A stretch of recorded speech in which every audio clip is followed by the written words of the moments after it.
Government തങ്ങളുടെ മുന്നിലുള്ള വന്ന നിർദ്ദേശങ്ങളെ അടിസ്ഥാനപ്പെടുത്തി തീരുമാനമെടുത്തത്.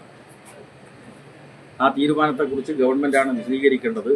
രാഷ്ട്രീയമായിട്ടുള്ള കാര്യം നോക്കുമ്പോൾ പല പോലീസ് ഉദ്യോഗസ്ഥന്മാരും പല ഘട്ടങ്ങളിലും CPM-നും അതുപോലെ ഇടതുപക്ഷ പ്രസ്ഥാനത്തിന്റെ ഭാഗമായിട്ടുള്ള സംഘടനകൾക്കുമൊക്കെ എതിർപ്പുയർത്തിയ നടപടികൾ കൈക്കൊണ്ടവരുണ്ടാവാം. കൂത്തുപറമ്പ് വെടിവെപ്പിന്റെ കാര്യത്തിൽ രവത ഉൾപ്പെടെയുള്ള ആളുകൾക്കെതിരായിട്ടും അന്ന് ആക്ഷേപം ഉന്നയിച്ചതാണ്. രവതി ഒറ്റക്കല്ല, ഇവരെല്ലാം ചേർന്നുകൊണ്ടാണ് അന്നത്തെ ലാത്തി ചാർജും വെടിവെപ്പും ഒക്കെ ഇടയാക്കിയിട്ടുള്ള സംഘർഷം ഉണ്ടായത്. തീർച്ചയായിട്ടും ഇപ്പോൾ പരിഗണിക്കപ്പെട്ട 3 പേരിൽ മറ്റൊരാളാണ് നിതിൻ അഗർവാൾ. നിതിൻ അഗർവാളിനെതിരായിട്ടും CPIM പരാതി നൽകുകയുണ്ടായി. ഏതാണ്ട് വെടിവെപ്പ് നടന്ന അതേ കാലത്താണ് തലശ്ശേരിയിൽ ചുമതലയുണ്ടായിരുന്ന നിതിൻ അഗർവാൾ ഇന്ന് ASP ആയിരുന്നു.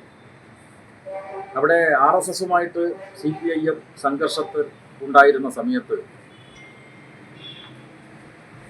CPM-ന്റെ ഇപ്പോഴത്തെ കൂത്തുപറമ്പ് ഏരിയ സെക്രട്ടറി സഖാവ് M സുകുമാരനെ ഭീകരമായി ലോക്കപ്പിൽ വെച്ച് തല്ലിച്ചതച്ച കേസിൽ പ്രതിയായിരുന്നു നിതിൻ അഗർവാൾ.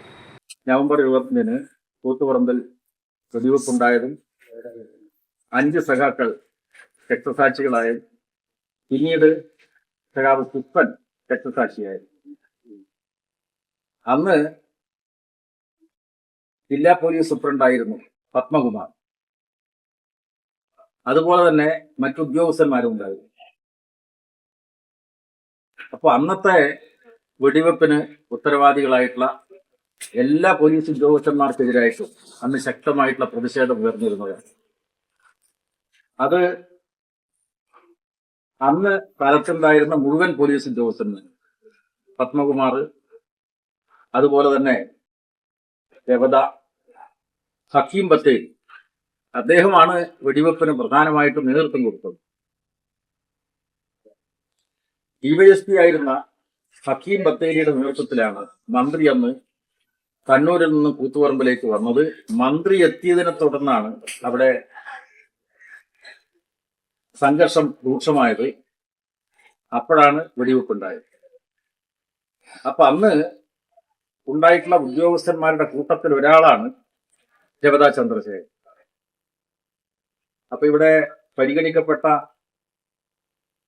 3 പേരിൽ 2 പേര്, ഒന്ന് നിതിൻ അഗർവാളാണ്, മറ്റൊന്ന് രവതയാണ്. ഗവൺമെന്റ് ഇപ്പൊ തീരുമാനിച്ചിരിക്കുക